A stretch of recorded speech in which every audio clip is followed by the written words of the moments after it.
அனைவருக்கும் வணக்கம். தப்பி தவறி கூட இந்த 8 விஷயங்களை யாரிடமும் பகிர்ந்து கொள்ளாதீர்கள். ஃபஸ்ட்டு, நாம் கடவுளிடம் வைக்கக்கூடிய எந்த ஒரு பிரார்த்தனையும் பிறரிடம் சொல்லக்கூடாது. அப்படி கூற நேரிட்டால் அந்த பிரார்த்தனையின் சக்தி குறைந்துவிடும்.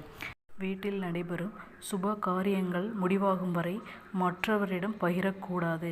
3வது, கணவன் மனைவியிடையே நடக்கும் சண்டை சச்சரவுகள் பற்றி யாரிடமும் பேசக்கூடாது.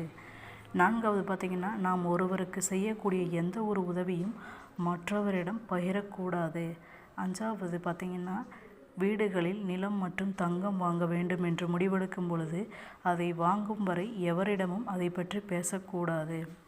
6, திருமணமாகி தாய்மை அடைந்தவுடன் குறைந்தது 3 மாதங்கள் வரை நாம் அதை வெளியில் சொல்லக்கூடாது.